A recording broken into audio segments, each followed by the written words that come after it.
नमस्कार, माझ्या चॅनलवरती आपल्या सर्वांचं मनपूर्वक स्वागत. आज आपण बनवूया अतिशय स्वादिष्ट आणि करायला खूप मजेदार अशी मासवडी. तर आधी मासवडीला लागणारे साहित्य बघूया. 1 वाटी सुकं खोबरं, अर्धी वाटी खसखस, अर्धी वाटी शेंगदाणे, अर्धी वाटी तीळ. आता हे खडे मसाले लागतील आपल्याला. लवंग, मिरे, दालचिनी, हिरवी वेलची, साधं जिरं, मसाला जिरं आणि धणे.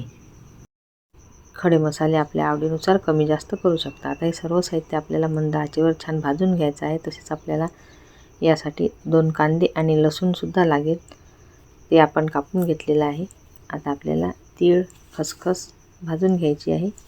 ते झाल्यानंतर आपण भाजलेलेच आहेत शेंगदाणे, परंतु ते थंड झालेले आहेत, तर आपण त्याला थोडे गरम करून घेणार आहोत. शेंगदाणे, सुकं खोबरं हे सगळं साहित्य भाजून थंड करायला ठेवायचं. आता हे थंड करायला ठेवलेलं आहे. ते एकाच ठिकाणी ठेवल्यामुळे ते ओलसरपणा येतो त्याला, म्हणून आपण सतत हलवलेलं आहे. आता शेंगदाणेसुद्धा भाजून झालेले आहेत. तसेच सुकं खोबरंसुद्धा आपल्याला भाजायचं आहे. सर्व साहित्य आपल्याला तेल न घालता भाजायचं आहे. इथे सुकं खोबरंसुद्धा भाजून झालेलं आहे. मसालेसुद्धा खमंग भाजून झालेले आहेत. आता आपण हे तीळ खसखस भाजलं त्यामध्येच हे सुद्धा टाकायचं आहे. आता आपल्याला कांदा आणि लसूण भाजून घ्यायचा आहे. इथे कांद्यावर आपण थोडं तेल घातलेलं आहे. कांदा चांगला तांबडा होईस्तोवर परतून घ्यायचा, त्यावरच लसूणसुद्धा घालायचा. आता दोन्हीचा चांगला रंग बदलेपर्यंत आपण भाजून घेऊ.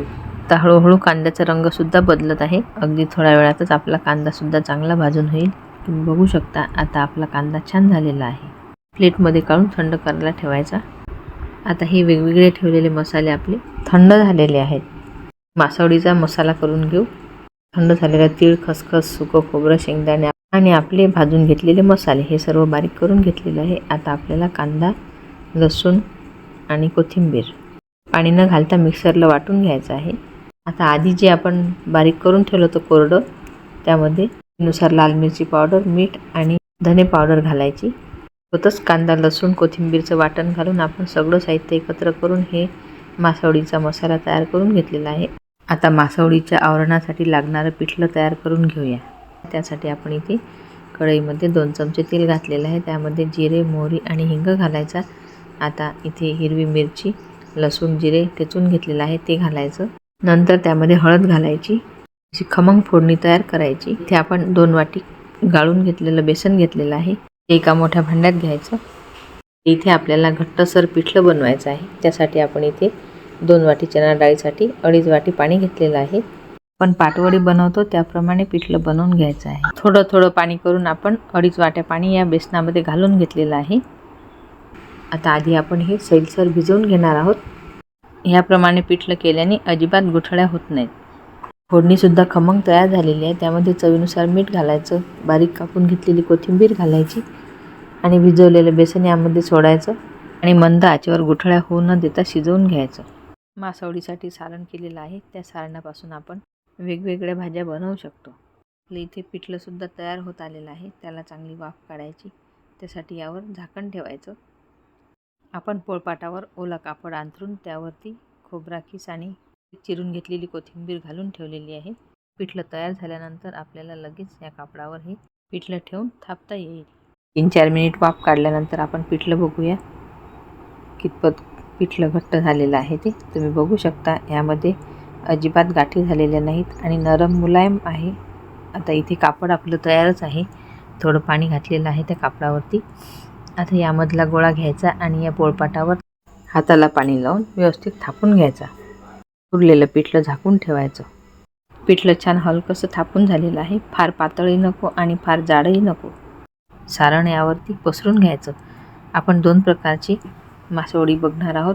एकावरती आपण पूर्ण पसरून देणार आहोत आणि एका मासवडीमध्ये आपण फक्त मध्येच मसाला ठेवणार आहोत.